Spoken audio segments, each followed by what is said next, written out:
I don't. Hey, you guys finally got us. So Finally, yeah, it took me coming to kitchen. yeah, I guess. I'm Good jacked up. Yeah, jacked up. Let's get jacked up. How about that jacked up podcast?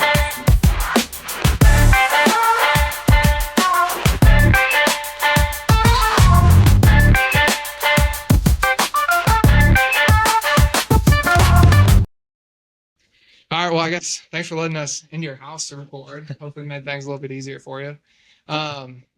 So I guess starting out, you went to Augusta for high school. Mhm. What was it like playing at a smaller high school and then going and playing like high competitive sports in college?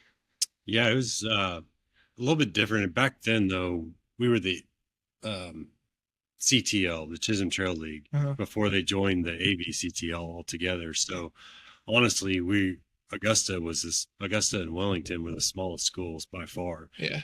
Maybe Bueller too, but we played Andover when it was just one school. We Yeah. played Goddard when it was just one school. Mays when it was just one school.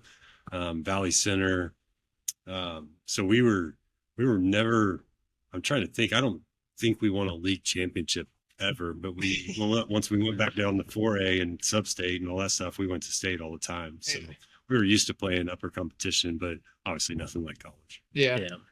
So what was like the jump from or high school to college? Like, what were some of the immediate differences you could tell on like skill level, or was it more of the mental work, or a little bit of everything?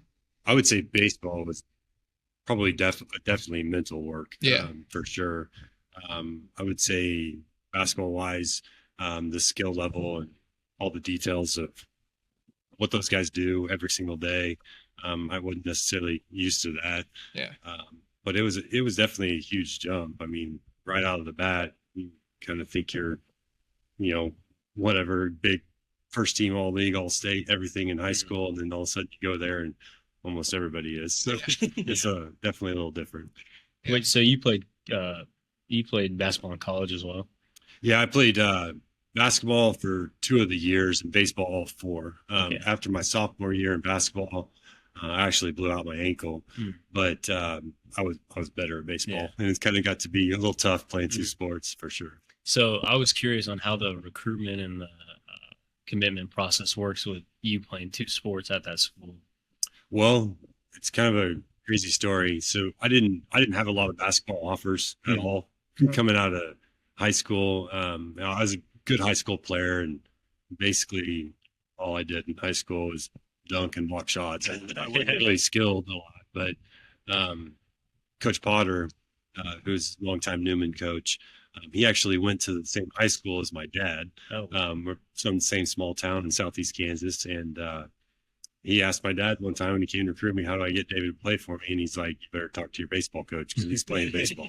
yeah. So that's how I got hooked up with Sanagorski, and I decided to take a chance. Like I said, I had several baseball offers, but I decided to take a chance and play both. It was the best thing for me. I learned so much from Coach Potter and ended up being a head basketball coach and all kinds of stuff. So Yeah.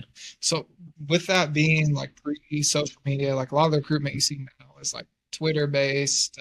You have like Huddle for football and stuff. What was like the processes back then? Was it more camp based, or what was it? no, I don't know that I ever went to a camp. I think my junior year, I was a quarterback, and I think they sent me to a Pitt State camp that was in Andover or something. I don't think that was a college recruiting camp. It was just to learn how to run the option. Right. Run the option back then. But I don't think I ever went to a camp. Obviously, there was no social media. It was just coaches coming to your high school games when they could get there. Yeah, I don't remember any. They came to my house. I mean, I had several baseball coaches, and I mean, football was weird back then.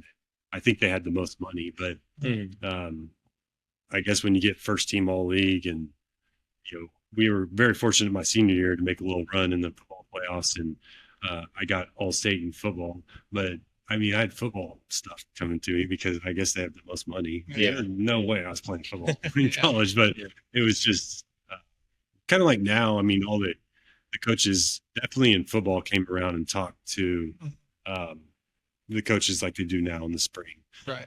That wasn't for me necessarily, but Coach Potter being local, he could make it to some basketball games, and the baseball coaches the same thing. So yeah, I'm looking at stuff that goes on now, and I'm like, I don't even know how they found people back then. It's like kind of crazy. So is it like, because if you're from Kansas and you recruited to a school like somewhere way out, it's like at that point, was there even way for get on their radar, or like unless they were academics or you were traveling somewhere like summer ball? Yeah, I don't know. Summer ball was definitely a thing. Yeah. I mean, I never touched a basketball in the summertime. Yeah. We never did we never touched a football. I mean, we lifted football weights at 6 a.m. and then we played baseball all summer. That's all there was. Yeah. There wasn't any. I don't think there was any MAYB or anything like that. So, or I'm sure there was AAU, but I wasn't at that level. But yeah, it was just baseball only. But that's kind of an interesting question. I mean, I know a lot of guys that obviously out of this area, they got recruited some big time D1 football schools and that are my age, and big time baseball. And I don't know how they study that. Scouts everywhere. I don't know what they did. Probably word of mouth, and scouts just going and looking. Yeah, that's about it. So I felt like whenever I was getting recruited, it was like tons of mail coming in for like schools that I'd never even spoken to. Were you getting like lots of mail, like kind of from the football side, like you were talking about? Like, yeah, that's what yeah. It was always kind of a joke when I got a football letter. I mean, they must have sent it out to everybody. They got All-State or first team all-league, but because nobody came and watched me play, and I was 6'6" and whatever, 185 pounds. Nobody, not you get killed like that. But, so yeah, I guess that's really where most of the mail was, I guess. But it was, I don't know. It kind of interesting looking back at that. That's a good question. Yeah, some things changed. I don't know if you got mail, but it was like every single day I was like getting mail from like college. I'm like, I've never even heard of this place. I used to get it at school, but really, it, like mail in the office. We never had it. I don't know if Irby there that like for students. I don't know that because like we had like processes where, and I don't know how it would have compared to when you were there, when you were in school, but like when the coaches would come and see you, like I would get pulled out of class for stuff and chat with them for X amount of time. Was that same type of thing? Yeah. Yeah. Which I actually had a teacher one time who refused to let me out of class. Never had a coach there just to talk to me. I got pulled out of physics class, which is maybe one of the hardest classes at Augusta. And our teacher loved her to death, but she getting pulled out of her class was a bad deal. Yeah. And she was not happy when I came back a little bit later. And she still, when I actually went back and taught at Augusta, and I taught with her, and she still kind of gave me crap and pulled out of her class. That is funny. So then on kind of like moving forward to the college side, when you chose to go to Newman, what were factors going into it? Like you said, it was pretty much, Coach Potter was a big factor. Yeah. And actually Coach Potter played basketball and baseball at Newman. So he had done both, and he talked to me a lot about that. Coach Potter's an amazing guy, and meant a lot to me. And he was pretty much the biggest factor in me going there. Yeah. And he said, I think you can do it and it can be done. Like I said, after my sophomore year and blowing out my ankle and having more success in baseball, and just schoolwork was getting tougher, and it's long days, especially in the fall when you're doing basketball and baseball at the same time. Those are long days. That's what I was going to ask. What did the schedule look like playing two sports? Really, there was kind of a set time period, I guess. The fall was tough. We went to class till noon, eat lunch, baseball practice at 2 or whatever to 5 or something like that, and then straight to or baseball practice 2 to 5, and then straight to basketball, and get home at whatever 7 o'clock, 8 o'clock, or back to the dorms. And it was pretty rough. I tried to do some homework or doing whatever else has to be done. Yeah. So, did you ever have out on workout stuff to pick up the season? Yeah, and probably helped that I was a pitcher only. I don't know if you could do that as a position player, or it would be very tough. Um, but yeah, it probably helped that I was a pitcher only, and I got my stuff done in practice on especially on my all throwing days, and could get over there. But yeah, there was definitely Coach Sanagorski and Coach Potter, they worked together Yeah. the whole time. So I mean, they knew, and I was never in trouble for being a little bit late or Mhm. anything. Yeah. Yeah. You know, I've definitely heard of baseball and football players, but never baseball and basketball players. There's you hear all those guys in the NFL, even Patrick Mahomes, all of them. They all play baseball Yeah. as well. But yeah, it was a little bit different. The seasons overlap too much. Yeah. So working in school and like close to sports, you kind of see how like workouts kind of go now. Were the workouts that they would have you do different than what they look like now? Because I feel like working out's a lot develops thing over years as people learn more about it. What did it kind of look like? Yeah, I think what our kids do at Kapaun every morning, and my son's a part of it now. Yeah. Going into high school is way different than we did. Really? But science is just different. We were just bench, squat, clean, and just how much can you throw up? Yeah. But yeah, and even when we got to college, we literally ran the day after you pitched, you ran 5 miles, and I got just used to running long distance, and could have been a cross country runner back then. But I think just science has changed and everything's changed, and I see like D1 programs now in baseball that their pitchers are doing sprint work, and it's all about explosion. Mhm. Yeah. It's crazy. I mean, it's just like anything, though. Science gets better, and Yeah. people understand their bodies better, and Yeah. it's all for the good. So like whenever I was at Derby, I don't know if you guys did this, but we did yoga. Did you guys have anything like that you would do? We actually did that when when I went back to teach at Augusta. I was a head basketball coach, but I was always assistant baseball coach. And we got a coach that actually was into that, and we went to the wrestling room, and especially after a game, and did a lot of intense stretching and yoga and all that kind of stuff, and light station work and in the weight room. Yeah. So then something else that we can kind of heard from people is that a lot of the times POs will kind of be like, I don't know how to describe it, like divided from the Isolated. team. Isolated, yeah. Was that something that you saw at all playing baseball? I mean, in college, maybe a little bit, but Mhm. I mean, I have good friends still to this day that were position players. I think that you have more time with them, and you're kind of on your own. You're kind of doing your own stuff, get your workouts in and all that. And then obviously, you're out there shagging BP in center field, and you're talking to pitchers, just hanging out. Yeah. But so, yeah, I mean, a little bit, but I don't think it was like us against them. Sometimes they talk about that in football, like Yeah. offense versus defense, and Right. it's nothing like that at all. Yeah. Was there like felt like did you truly have more free time than maybe position players who do field work and hitting? Yeah, no, Yeah. we did. What'd you do in the free time? Played a lot of flip, um, pepper, like a Yeah. lot of flip, Yeah. and played a lot of ping pong in the clubhouse. That's how I got good at ping pong. Played cards. Yeah. I mean, it's not really like we could just get our stuff done. Like we knew our workouts day 1, 2, 3, 4, and then live pitching or whatever. And just once you get your stuff done, you kind of Yeah. you're done. Yeah. Right. So are you through all that time playing sports, did you build relationships that you have now with like players, like guys you're still friends with? Oh yeah, Yeah. definitely several of them still good friends with today. Mhm. Even just seeing them around town here. I was my son's last baseball tournament. Guy just came up to me like, Dave, and he's coaching a different team, and he was my shortstop my sophomore year at Newman, and one of the best baseball players I've ever been around. I mean, it was Yeah. you just constantly have that going to whatever MAYB tournament my son's playing in, and Uh-huh. see like 2 or 3 guys that I've played with, and they're raising their kids now, and Yeah. for sure. Yeah. So then following college ball, I know you played pro for a little bit. Who did you play with? Very little bit. Sioux City Explorers. Uh-huh. So yeah, kind of a crazy story. We just got beaten out of the regionals at Newman.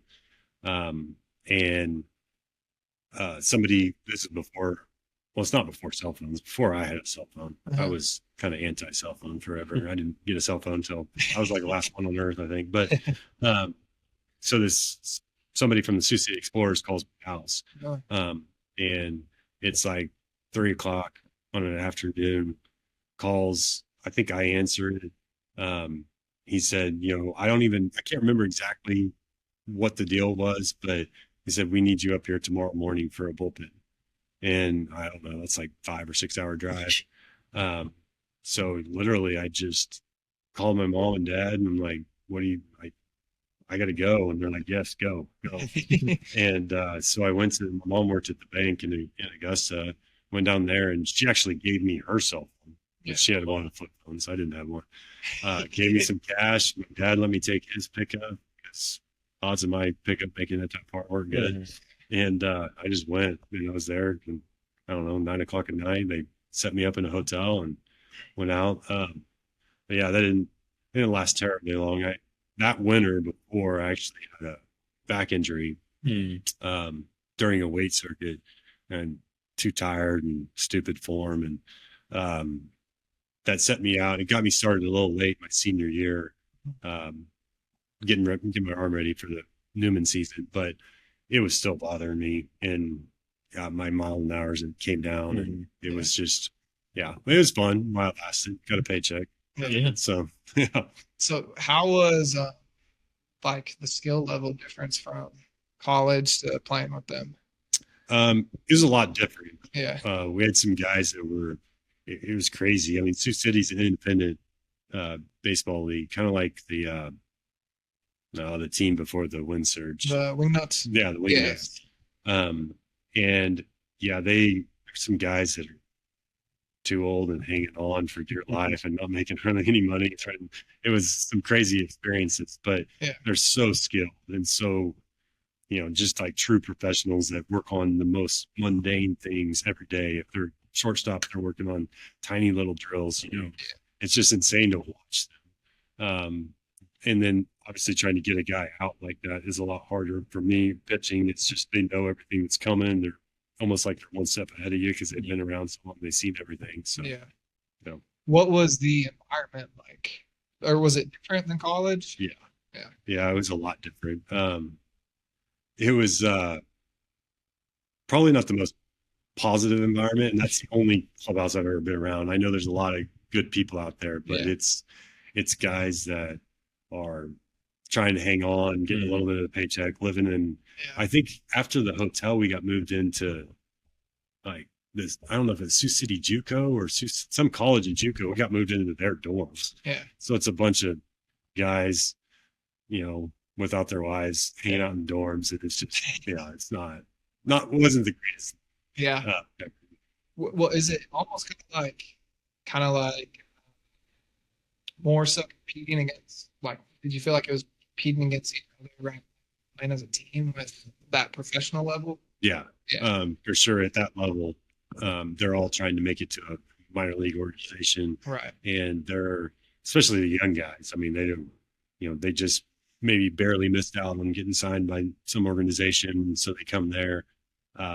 And they're definitely, I hate to say they're in it for themselves because I'm sure everybody, but at that level, when you're trying to make the next step, you kind of are in it for yourself. Right. And it was definitely way different than college because in college and high school, we wanted to win the whole thing. Right. It's just, that's all that mattered. And going to that was a little bit different.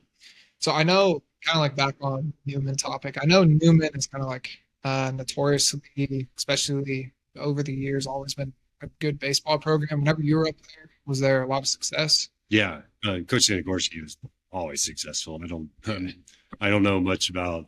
I know before I got there, they had some amazing teams. I think my junior year. So Coach Sanagorski retired. I know he's at Carroll now, just part-time or assistant coach baseball, but he retired after my freshman year, and Coach Kevin Olwilling took over. And I think my junior year, we set the record for the most wins. And I think that's a little because we got to play more games too, but we were always extremely competitive. It was always us in Bellevue, Nebraska, were great rivalry all the time. Mhm.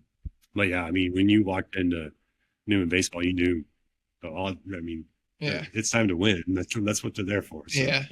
Was basketball competitive like that too? yeah, basketball went to so my sophomore year, they went to the national tournament, which is the first time in a little while. And yeah, I mean, Coach Potter just started that program back up. Yeah. I think the year before I got there.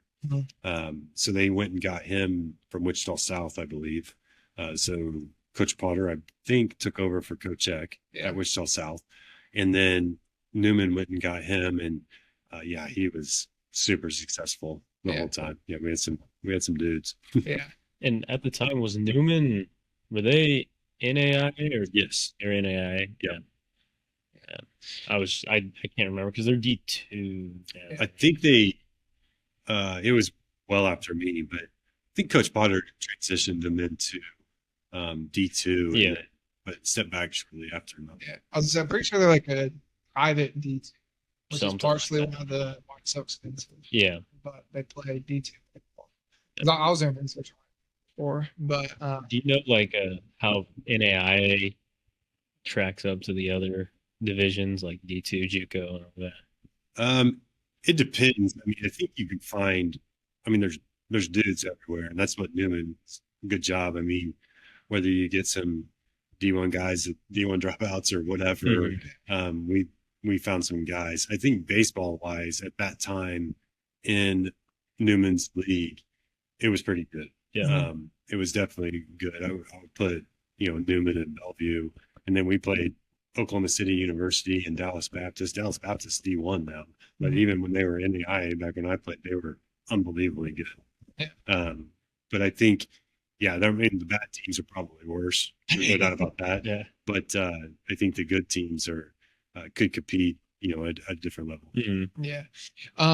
What was like? I know obviously you had a few injuries as time went on, but like playing two sports, was it hard on your body?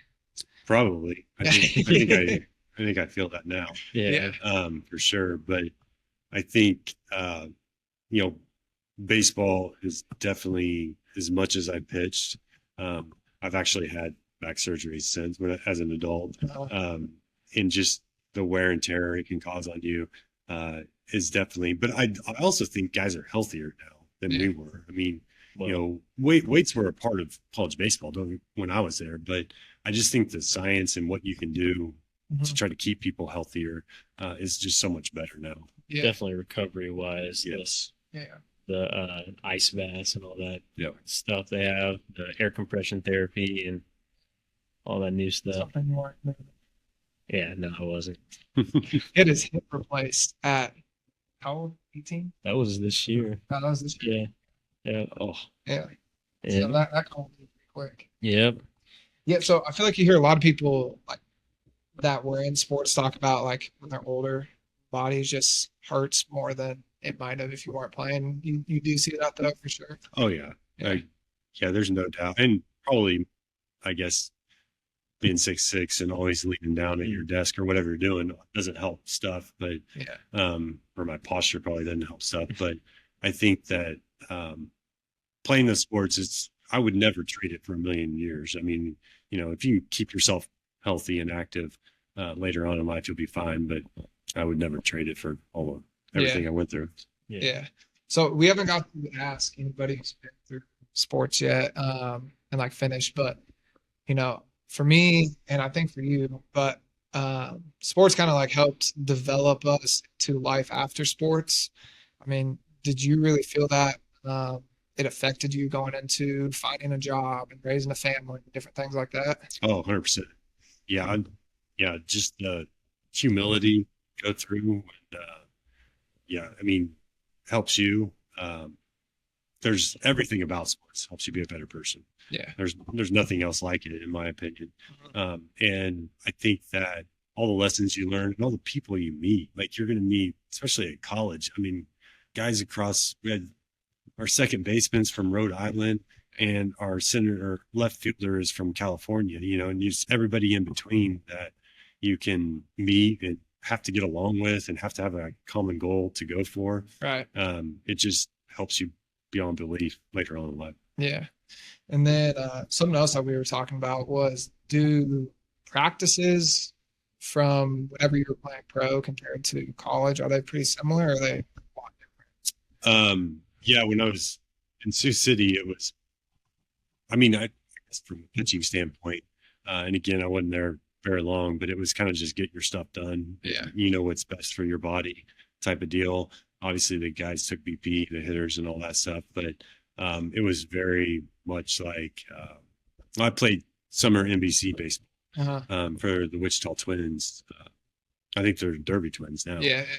For a couple of seasons, and it's kind of like that. I mean, get your stuff done, get some BP in if you need that, but you just kind of take care of yourself and make sure you're ready to roll at that level. I'm sure, like, you know, Major League or something else is a little more intensive of what you're doing, but you're playing so much. I mean, that's the deal. It's just you're constantly playing at that level of baseball. Same thing in NBC summer ball. I mean, you're playing 5-6 nights a week. There's not a lot of time to do other stuff. Right. So what was your major in college? Well, it was history. And I had a teacher who was like, I think a counselor that was kind of like, what are you going to do? I'm like, I don't know. Just keep putting me in history classes. Like, I'm going to be a historian, or like, come on, like, you got to figure something out. I was like, well, I had some great coaches along the way and thought about coaching. That's not the reason to get into education, but honestly, it was kind of what drove me to do secondary education. So my major was secondary education, and along with history. Yeah. So then once you were done with sports and started, where'd you start working at after that? Went right away to my first job was Park City High School. So that was year one. Just gotten married in the summer before. And me and Joy moved down there and got an apartment. She was finishing nursing school. And it was awesome. I loved Art City. There was like, I think there were 6 or 7 of us guys that were brand new teachers, and either newly married, engaged, or like a serious girlfriend and no kids. It was a lot of fun. Like we just hung out every weekend and did, you know, barbecues, all kinds of stuff. It was a lot of fun. But yeah, that spring I actually got a call from Augusta High School, and the position opened up. And I was going to be able to help with basketball, JV basketball, and then JV baseball. So I decided, me and Joy decided to come home. Well, so what was your interest in getting into coaching? Just playing for so long? Yeah, and honestly, basketball wise, I owe it all to Coach Potter. I mean, there's no way I would have coached basketball if it wasn't for Coach Potter. I always wanted to coach baseball, but that kind of changed and kind of flipped the script a little bit with my experience with him and Newman, and just, I don't know, I just opened my eyes to the game a little bit differently. So yeah, I mean, kind of owed all that to him. But baseball, I mean, I always knew I wanted to help with baseball. And then where all did you coach at? So at Arc City, I was a JV basketball coach. We actually had 60 kids come out for baseball in Arc City, and the school board would only let us have 3 coaches. So the coach down there couldn't hire me. He wanted to, but that's dangerous. 3 coaches and 60 kids, but and they had a no cut policy. So you had to keep them on. There's some of them that shouldn't have been kept. But, so I did just baseball down there, or excuse me, just basketball down there. And then coming to Augusta, I did, my old high school football coach was there. I did freshman football for 2 years, and I am not, just because I played for him, but I was like, I'm not watching film. I don't know anything about that stuff. Like, I'm not doing all that stuff. So it worked out. You know, we had worked with somebody that actually knew football a little bit at the freshman level. So I coached 3 sports for 2 years. And then once I got the head basketball job, I'd step back from football. And then did you have one sport like that? So I know this year, did you help coaching at all? You didn't? So is it something that you would ever get back into, or you just beyond that point for the high school level?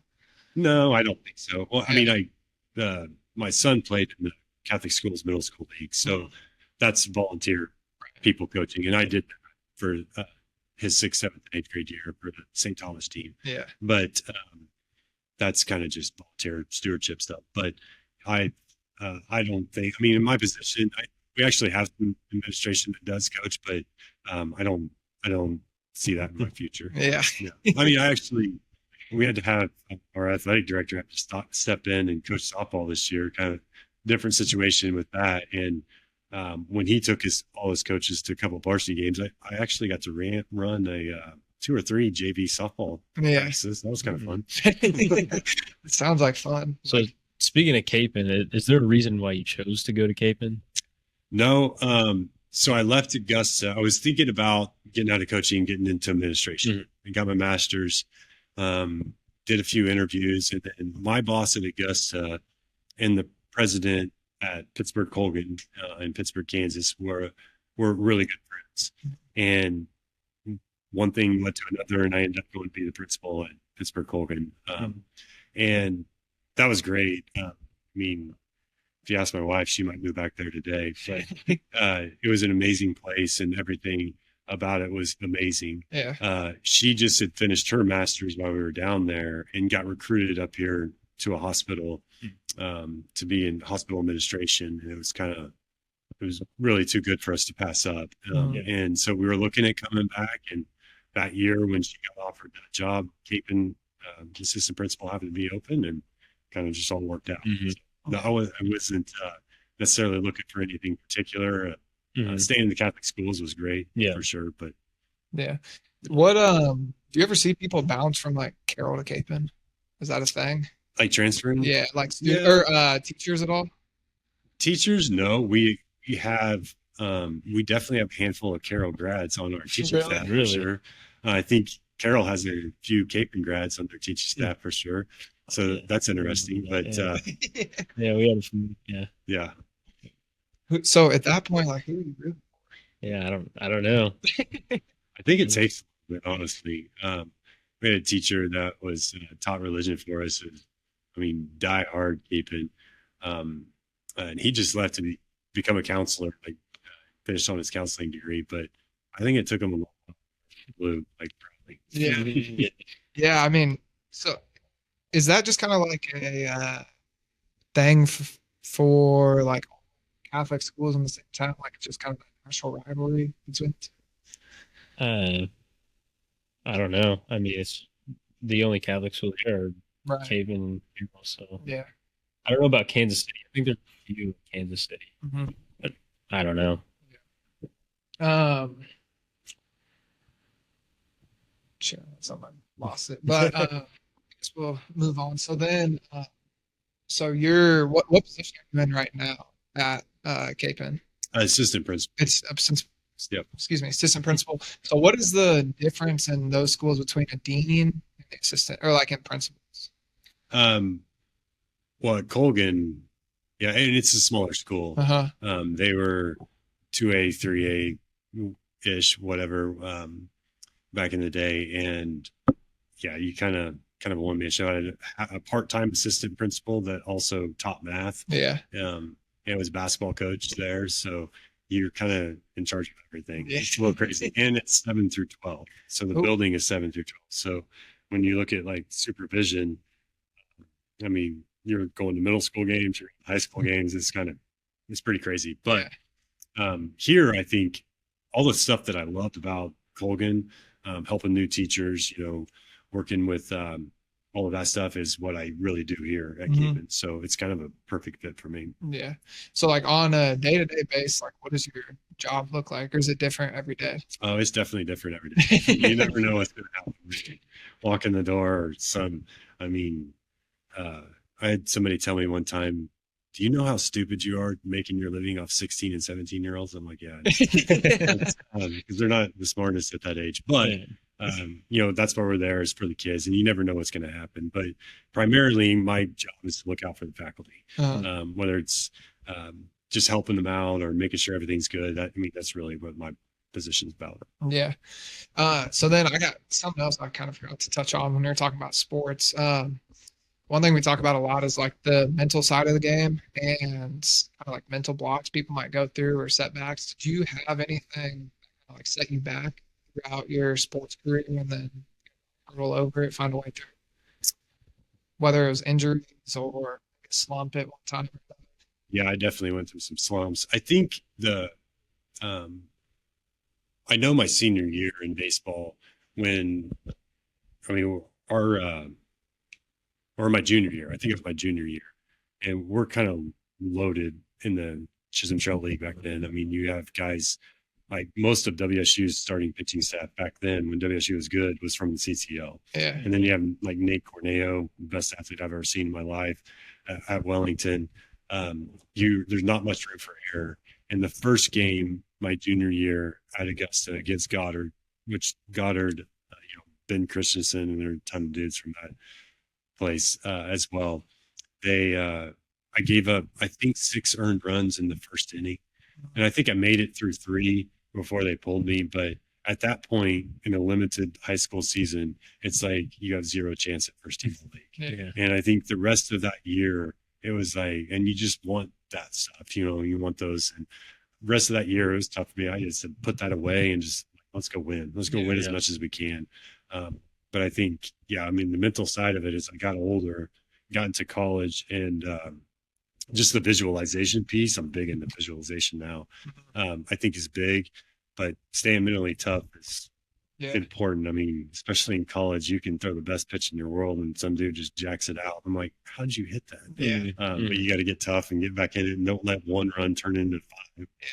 Yeah. Because I've talked with a lot of guys where, they'll have mental slumps that are just hard to get through for whether it's injury or you're just not playing well. And then like, a lot of people just got to like step away and break it down and try to get through it. And that was something I even saw in high school from time to time. So I think that's something definitely just universal on all fields, For sure.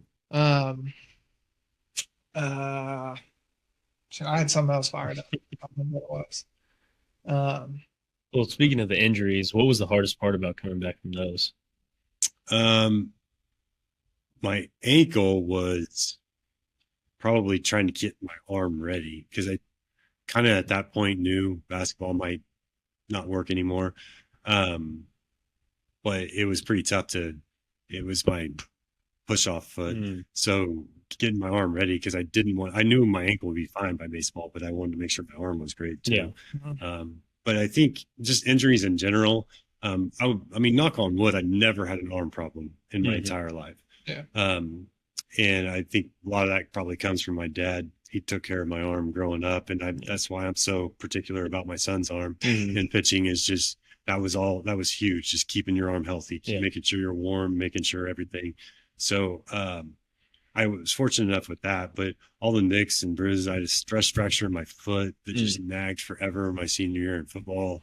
I guess it's just a matter of pushing through them. I mean, I'm never going to play football again. There's no way I'm sitting out a football game for something that's not going to get any worse and just hurts, so.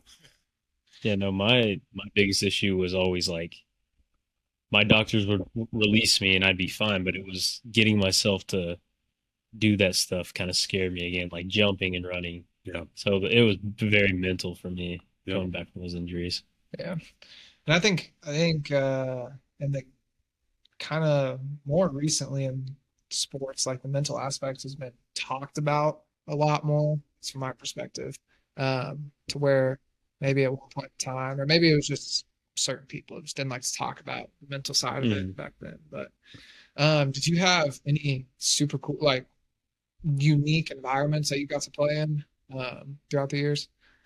Yeah, honestly, one of the best environments I've ever played in was it was the old Lawrence Dumont Stadium, and we were the opening game of the NBC World Series, and we were playing the it was all the academies, like veterans basically that were serving, and their all-star team between Army, Navy, and whatever, and we were playing them, the Wichita Twins, and it was a packed house because there were fireworks right after our game, and this is bad, but it was right after 9/11, and they were yelling at us if we scored a run or something, like Dang. calling us all kinds of probably bad stuff about beating up on the guys that are serving. Yeah. But Yeah. yeah, it was great. It was a packed house and just an amazing atmosphere. I was in the bullpen, warming up a couple times, and that was back in the day. That's where the beer garden was, and there were guys up there probably drinking too much and just yelling all kinds of obscenities at me. But it was, Yeah. it was fun. Did you guys win? Yes, we did. Oh, not a good look. No. What was like the coolest place you got to travel to for baseball or basketball? Probably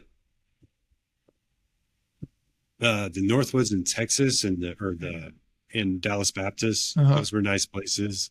That was what Paul was talking. Mm-hmm. Yeah. I mean, really cool. Those were spring break trips because obviously go down south where it's warmer.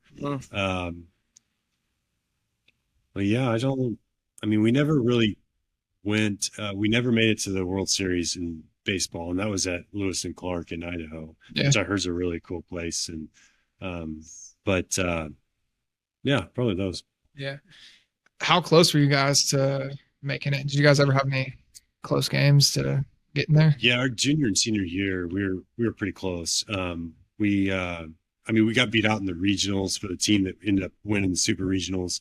But yeah, I mean, we had good teams. We just never put it together at the right time. But we had some studs for sure. Yeah. Did any of those guys ever that you played with go on to play anywhere big?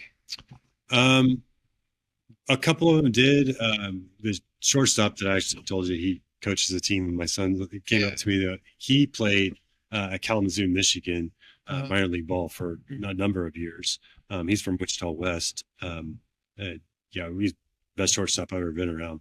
But yeah, I mean, you hear guys taking their shot and trying to do this and that for sure. Yeah.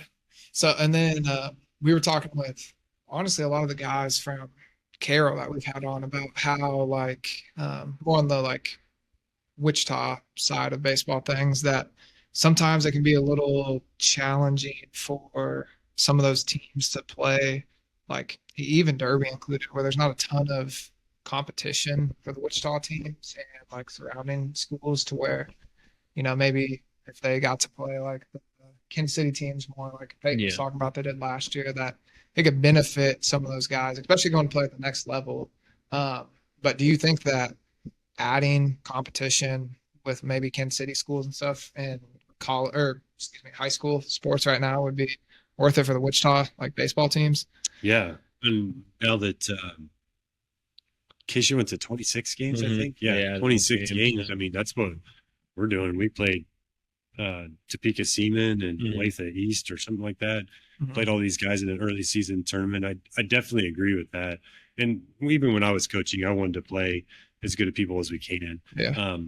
Obviously a win's good too, and you want to set yourself up for sub-state or regionals to have a good record and good seed. But challenging yourself early was important. And I think like at Augusta, when we were playing all 5 and 6 day schools, that's what helped us. Yeah. We weren't winning league, but once it gets to 4A regionals, we're probably going to kill it. After playing all that competition. Yeah, no, our biggest issue is we would play the city league teams, and when we were there, they weren't very good. Like some of the kids would be throwing like 60 miles an hour. We wouldn't see 80 till we got to regional. So we played nobody, and then all of a sudden we're playing really good Kansas City teams. Yeah. So having those earlier games would definitely help some of the teams get ready for regionals. Yep, 100%. Yeah. Kind of being in the Wichita sports environment, what is like, do you think that right now all the big names that have kind of been blown up out of Wichita, like playing big like Division I sports and stuff, do you think that that talent's always been there, it just hasn't really been watched, or do you think it's just kind of now popping up? That's a good question. I think the kids are, able to find more trainings and, take maybe more full advantage of their potential. Yeah. Like especially when I played, maybe, but I do think kids have just more opportunities. I mean, I didn't do any of the stuff my son's doing right now. Yeah. Just the amount of basketball or baseball, whatever football stuff they do now. I mean, we had 2 scrimmages in football, like like the half shells or what. I'm like, we never even touched the football. We just lifted away. So just all that stuff can kind of spark kids to be like, oh, I'm kind of good at this, and maybe they pursue it a little harder than kids in the past. But just the opportunities that are out there, I think. I mean, were there that many athletes back then? Yeah. I mean, athletes are athletes. I just think it's what sparks them to kind of go push for it and do what they want to do. I think everybody, I mean, a lot of the kids nowadays, they all have personal weight trainers, personal like sports trainers. Like you have all these trainers now that I don't know if you guys had any of that at the time. Yeah. No, we didn't have anything. So I just had to go lift weights at Augusta High School at 6 a.m. and then go to my job. Yeah. So how did that work too with you playing college sports? Were you able to work a job with that? Yeah. No, especially once I got in summertime, I did all the way through. But once I got done with or didn't play basketball anymore, got a few jobs, worked at Reflection Ridge Golf Course and mowed greens and did stuff. And I had a few jobs here and there. Yeah, no, I think that's one of the things that we've talked about NIL a lot, but I think one of the pros about NIL is that, you're taking so much time putting into the sport. And then you got some guys that can't afford to live because they don't have time to work the job because they're putting all their time in there. And so I think there's pros out of it, but like we've talked about as well, like I think there's definitely some, like there's a line of like how much money you give an 18-year-old, Yeah, for sure. Because like what was it we were talking about, the Michigan quarterback, the kid that just signed up there out of high school, he's getting $5 million within 4 years or $6 million, something like that. It's just insane. Yeah. I think it's worth it, but I think because I'm pretty sure that they're required to have like financial advisors. I don't know if you know about that, but yeah, I think they do take classes. Yeah. About that, I know most programs put them through some classes that kind of teach them, and then they kind of guide them to certain people to help them out with that. And that's a lot of money, though. Yeah, it is. I got one final question, but if you have anything, finish it out before me. I mean, you think you touched base on everything that I put down. So So my final question is, this is a little bit more just for fun, but you've got to go to a lot of like the area football games, seeing Kapaun play. Who do you think had the best student section? Best student section? Yeah. Definitely us until until this past year. Yeah. I don't know what happened this past year. We were a little bit down, but I mean, when it gets big, my first few years of KP, it was just always good. But when it gets big time, like definitely state basketball, the state championship game was awesome. But I think it's always fun when we put Carroll, though. Yeah. I mean, Carroll's a bigger school than us. I mean, you guys got 300-400 kids more than us, period. But in general, that's a lot of fun. You're just not scared. Hey, you guys finally got us. So.